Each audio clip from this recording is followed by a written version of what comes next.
வணக்கம் நண்பர்களே.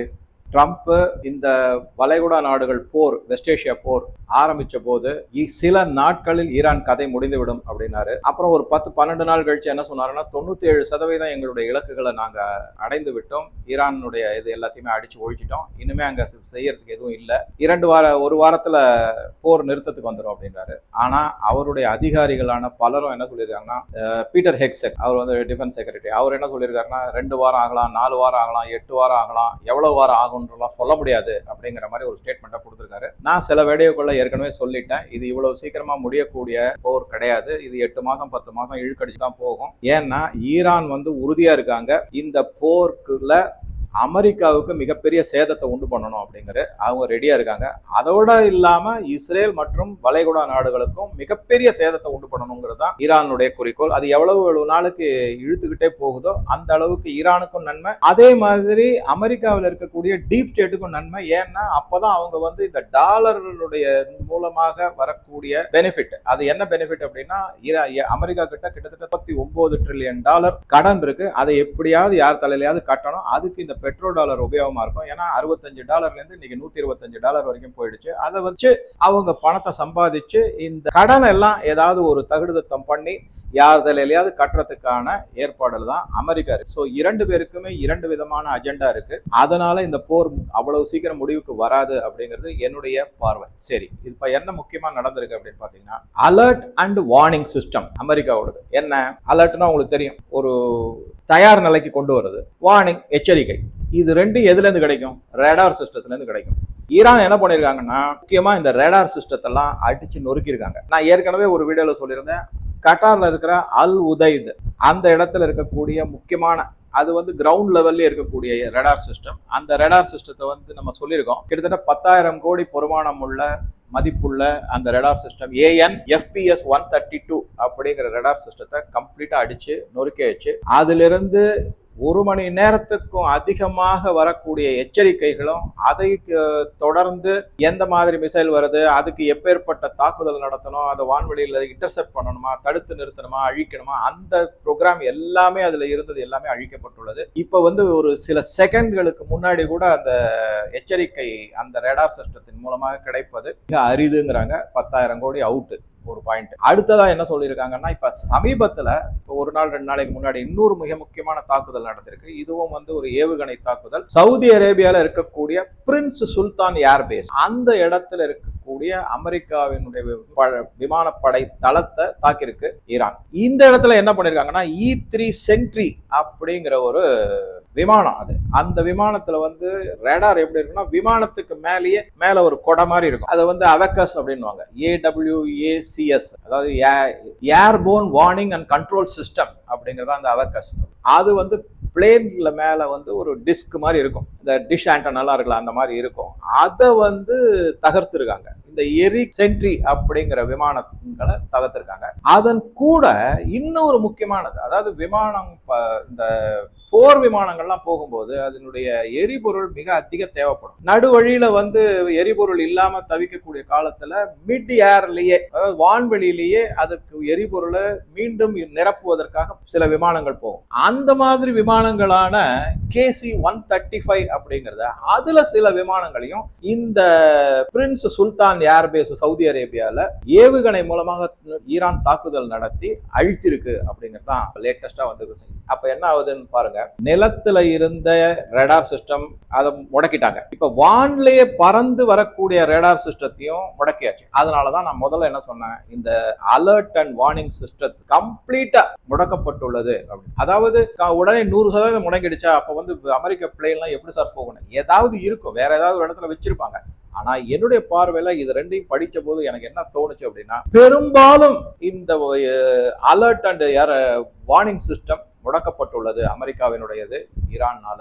எதுக்காக திருப்பி இதை நான் சொல்றேன் அப்படின்னா, ஈரான் கிட்ட எந்த விதமான ஆயுதம் கிடையாது, ஒண்ணுமே கிடையாது, சேட்டிலைட் பவர் கிடையாது அப்படின்னு ஒரு பக்கம் சொல்லிக்கிட்டு, பாருங்க ரஷ்யாவும் சைனாவும் இந்த போர்ல பங்கெடுக்கவே இல்லை, ஆனா அமெரிக்கா, இஸ்ரேல், மற்ற வளைகுடா நாடுகள்லாம் பங்கெடுக்கிறாங்க. இப்ப நீங்க ஒரு நிமிஷம் யோசிச்சுட்டு ஒரு புன்முறுவலோட நீங்க யோசிக்க முடியும். என்ன அப்படின்னா, இந்த அளவுக்கு குறிப்பா குறிப்பா கட்டார்ல இருக்கிற ரடார் சிஸ்டத்தையோ இல்ல சவுதி அரேபியால இருக்கக்கூடிய இந்த பிரின்ஸ் சுல்தான் ஏர் பேஸ்ல இருக்கக்கூடியதோ துல்லியமாக தாக்குதல் நடத்தி அழிக்கப்பட்டுள்ளன அப்படின்னா ரஷ்யா அண்ட் சைனாவுடைய சேட்டிலைட், அதே சமயம் ஈரானுடைய ஏவுகணைகள் மற்றும் ட்ரோன்ஸ், இதை வச்சுதான் இந்த நடவடிக்கை ஒரு திறமையாக முன்னெடுக்கப்பட்டு முடித்து வைக்கப்பட்டுள்ளது அப்படிங்கிறது நமக்கு ஒரு புன்முறுவலோட தான் புரிகிறது. அமெரிக்காவோ இல்லாத சார்ந்த பத்திரிகைகளோ இல்ல இந்தியாவில் இருக்க பல பத்திரிகைகளோ என்ன வேணா எழுதிட்டு போகும், உண்மை நிலைமை இதுதான் அப்படிங்கிறது தெள்ள தெளிவா நமக்கு தெரியுது. இதை தவிர கிட்டத்தட்ட 17 இடங்கள்ல அமெரிக்க ராணுவ முகாம்களை மிக திறமையாக ஈரான் தன்னுடைய ஏவுகணை மூலமாக தாக்குதல் நடந்தது. இதுவும் பத்திரிகையில செய்தார்.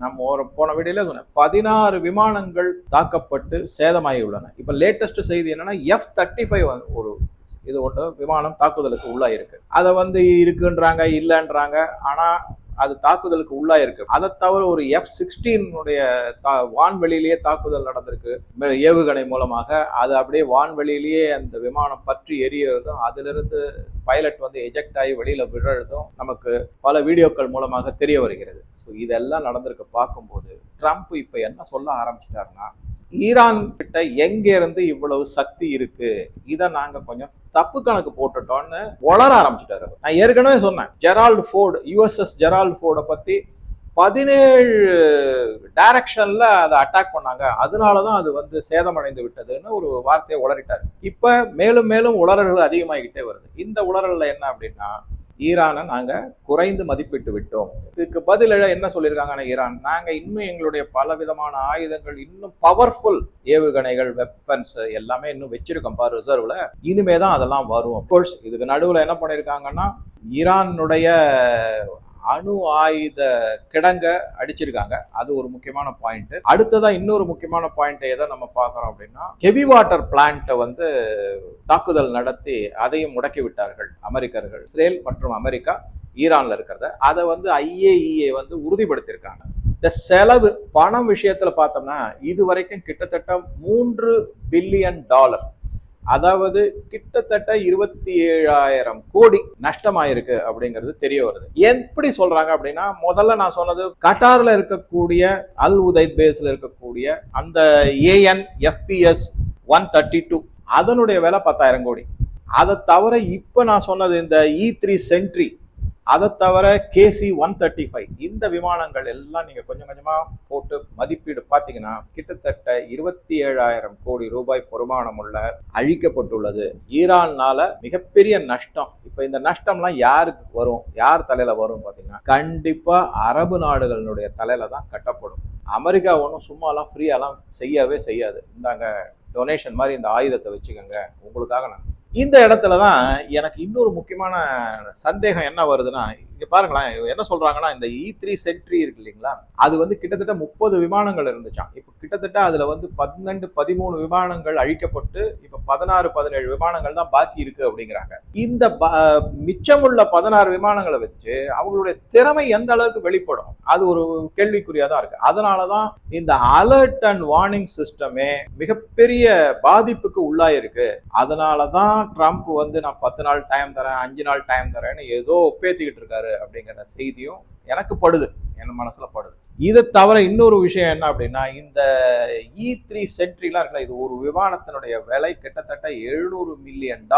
ஆனா ஈரான் உபயோகப்படுத்தக்கூடிய பல ஆயுதங்களும் இதுல ஒரு ஃபிராக்ஷன் 10% தான். இதுக்கு எப்படி நம்ம கம்பேர் சொல்லணும்னா, மார்க் ரூபியோ ஒரு சமீபத்துல ஒரு ஸ்டேட்மெண்ட் விட்டுருக்காரு. ஈரான் தன்னுடைய இராணுவத்திற்காக மிகப்பெரிய அளவுல பண ஒதுக்கீடு செஞ்சு செலவு செய்யறாங்க அப்படின்னு. சரி, அது என்னதான் இருக்கு, எவ்வளவுதான் பண்றாங்கன்னு உள்ள போய் பார்த்தாக்க $15 பில்லியன் வரைக்கும் ஈரான் தன்னுடைய இராணுவத்துக்காக பட்ஜெட்ல ஒதுக்கீடு செஞ்சு செலவுக்கு வச்சிருக்காங்க. அதே அமெரிக்காவை எடுத்து பார்க்கும்போது $900 பில்லியன் அவங்க ஒதுக்கீடு செஞ்சிருக்காங்க அப்படிங்கிறது வரும். கிட்டத்தட்ட 60 மடங்கு ஈரானை விட அதிகமாக இராணுவத்துக்கு செலவு செஞ்சுட்டு அமெரிக்காவுக்கு எந்த மாதிரி ஒரு வெக்கமே இல்லாம ஈரான் மேல சொல்றாங்க, நீங்க மிக அதிக அளவுல பணம் செலவழிக்கிறீங்க அப்படின்னு. சோ அதுல இருந்து நமக்கு என்ன தெரிய வருதுன்னா, 60 மடங்கு குறைந்த செலவு இருந்தாலும் அமெரிக்காவை தாக்கு பிடிச்சு நின்று போர்ல பலவிதமான இழப்புகளை ஏற்படுத்தியிருக்கு ஈரான் அப்படிங்கிறது ஒரு மிகப்பெரிய சாதனையா பார்க்கணும். நான் திருப்பி இந்த இடத்துல மீண்டும் சொல்கிறேன், ஈரானுக்கு ஆதரவாக நான் பேசல, இருக்கிற நிலைமையை எடுத்து சொல்றேன். ஏன் அப்படின்னா, நம்ம எல்லார் கண்ணுக்குமே அமெரிக்கா செய்வது மட்டும்தான் பத்திரிகைகளையும் ஊடகங்களையும் செய்தியா வருது. அமெரிக்கா அடி வாங்குவதோ, உதைபடுவதோ, அவமானப்படுவதோ நமக்கு தெரியாமல் போய்விடக் கூடாது அப்படிங்கிறதுக்காகத்தான் நான் இந்த வீடியோ எல்லாத்திலையுமே ஈரான் தரப்பிலிருந்து என்னென்ன நடவடிக்கைகள் செய்கிறாங்க, எப்படி எல்லாம் அமெரிக்கா பாதிப்புக்கு உள்ளாயிருக்கு, அமெரிக்காவை விட மிகப்பெரிய பாதிப்புக்கு அரபு நாடுகளும் இஸ்ரேலும் உள்ளாயிருக்குங்கிறது தான், அதுக்காகத்தான் இந்த மாதிரி நான் சொல்லிட்டு இருக்கேன். ஈரான் ஆங்கிள் இருந்து சொல்றேனே தவிர ஈரானுக்கு சப்போர்ட்டிவா நான் சொல்லல. அது திருப்பி சொல்றேன், ஈரானுக்கு நான் சப்போர்ட் கிடையாது, அமெரிக்காவுக்கும் சப்போர்ட் கிடையாது. அதை ஒரு தெளிவான வீடியோ மூலமா அவங்க கூட ஒரு 2-3 வீடியோவா ஒரு பார்ட் மாதிரி செஞ்சு உங்க கூட நான் ஷேர் பண்றேன். நீங்க பாருங்க, ஜெரால்ட் ஃபோர்டு அடி வாங்கி, இப்ப அடுத்தது ஆப்ரஹாம் லிங்கன் அடி வாங்கி, அதுக்கப்புறம் USS ட்ரிப்போலி பக்கமே வரமாட்டேன். இது தவிர ஒரு பிரிகேடு டெஸ்ட்ராயர்னு ஒரு கப்பலை நடுக்கடல்ல, இத்தனைக்கும் கிட்டத்தட்ட 600 கிலோமீட்டர் தொலைவுல இந்தியன் ஓஷன்ல, நார்தர்ன் இந்தியன் ஓஷன்ல இருந்த இடத்துல ஈரான் ஏவுகணையை வச்சு தாக்குதல் நடத்திருக்காங்க. 600 கிலோமீட்டர் தாண்டி அந்த டெஸ்ட்ராயரை டெஸ்ட்ராய் பண்ணிருக்காங்க. அப்பன்னா என்ன, நீங்க கிட்டக்க வந்தாலும் சரி, தூரக்க டீப் வாட்டர்ல இருந்தாலும் சரி, ஈரானால தாக்குதல் நடத்த. இது 3 பாயிண்ட் கடலை போ. அதே மாதிரி வான்வெளி தாக்குதல்கள்ல இந்த ஃபைட்டர் ஜெட் எல்லாம் இது பண்ணிருக்காங்க, ரேடார் சிஸ்டத்தை முடக்கிருக்காங்க. ஆக மொத்தம் இதெல்லாம் பார்க்கும்போது அமெரிக்கா வளைகுடா நாடுகளுக்கு கொடுக்கப்பட்டுள்ள ஆயுதங்கள், இந்த ரேடார் சிஸ்டம் எல்லாமே ஒரு தரம் தாழ்ந்ததோ, சரி இதெல்லாம் உபயோகம் இல்லாதது, இந்த போர்ல வளைகுடா நாடுகள் தலையில இதை கட்டிட்டு அது அப்படியே போனா பரவாயில்ல, நம்ம புதுசா மேனுஃபேக்சர் பண்ணிக்கலாம் அப்படிங்கிற இந்த மாதிரி பார்க்கும்போது என்ன நியூஸ் கிடைச்சிருக்கு அப்படின்னா, இந்த E3 சென்ட்ரி ரேடார் ஏர்கிராஃப்ட் இருக்குங்களா, அது போயிங் தயாரிக்கிறாங்க.